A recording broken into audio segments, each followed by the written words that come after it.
Namaste students. Today I am going to explain a poem of class 7 and the title of the poem is Trees. Before going to start the explanation, I would like to ask some questions. Where do we go to play? Where do we get oxygen from?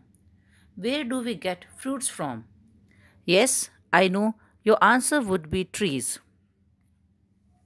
Let's talk about the poem. Trees has been written by Shirley Baur. The poem tells benefits of trees in our lives. Trees give shelter to all living creatures, especially birds. Children love to play under the tree games like hide and seek or swing on its branches. Adults have tea parties under its shade. Trees also make kites caught in their branches. Trees provide tasty fruits like apples and pears. They give us timber and inspire mothers to paint lovely pictures, but make fathers complain that in autumn they have lots of leaves to rake. Let me recite the poem for you. Trees. Trees are for birds. Trees are for children. Trees are to make tree houses in. Trees are to swing swings on. Trees are for the wind to blow through. Trees are to hide behind in hide and seek. Trees are to have tea parties under.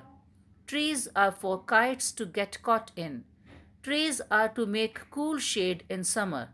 Trees are to make no shade in winter. Trees are for apples to grow on and pears. Trees are to chop down and call timber. Tree, trees make mothers say, "What a lovely picture to paint." Trees make fathers say, "What a lot of leaves to rake this fall."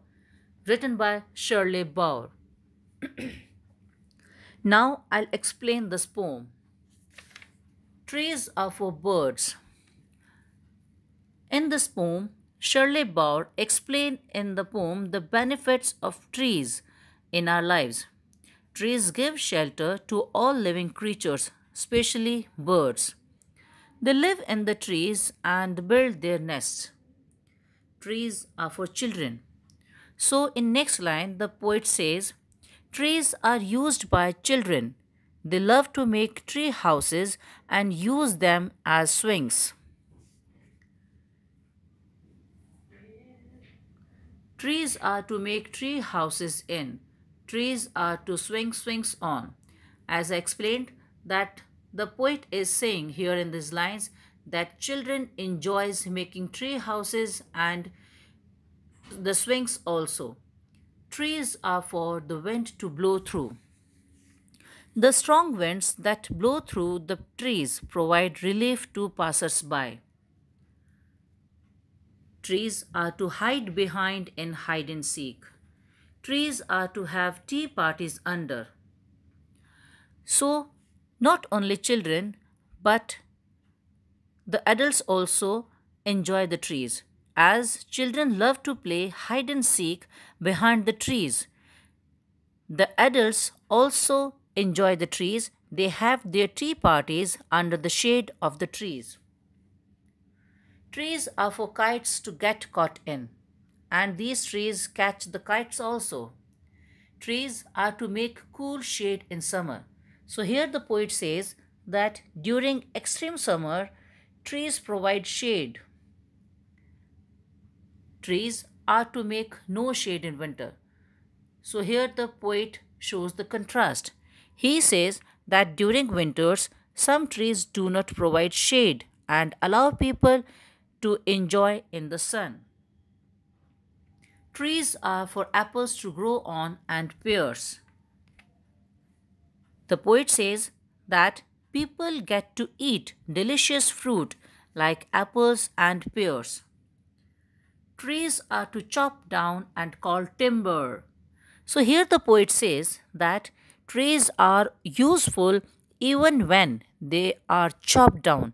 We get timber which used to make furniture and so many things. Trees make mothers say, "What a lovely picture to paint." The poet says that trees also inspire mothers to paint lovely pictures. Trees make fathers say, "What a lot of leaves to rake this fall." So while the poet is saying that the trees inspire mothers to paint lovely pictures, but these trees are making fathers complain in autumn that they have lots of leaves to rake. This beautiful poem is written by Shirley Bow. Now let's discuss the questions.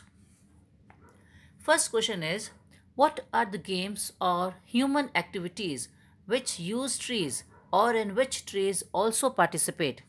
So the answer would be, the human activities in which trees also participate are making tree houses, swinging on swings, hiding behind trees while playing hide and seek, having tea parties under them, making cool shades in summer, etc. Now we will discuss question number 2. Trees are to make no shade in winter. What does it mean? Contrast this line with the line immediately before it. So the answer would be, trees make no shade in winter means that people do not lie under it in winters, as it is already very cold and therefore people look for warm places. The poet has mentioned how trees are useful in summers as they provide cool shade to people. He had contrasted this statement with the next one, where he has mentioned that trees do not provide any shade in winters. Now we will discuss the last question. Question number 3. Trees are for apples to grow on or pears. Do you agree that one purpose of a tree is to have fruit on it? Or do you think this line is humorous? So the answer would be, yes, one purpose of trees is to have fruits. I don't find this line humorous at all, because fruits like apples and pears grows on trees and we eat them and we require them, so it is not at all funny. So this is all about this beautiful poem written by Shirley Baur. I hope you will like the explanation. So bye bye for now.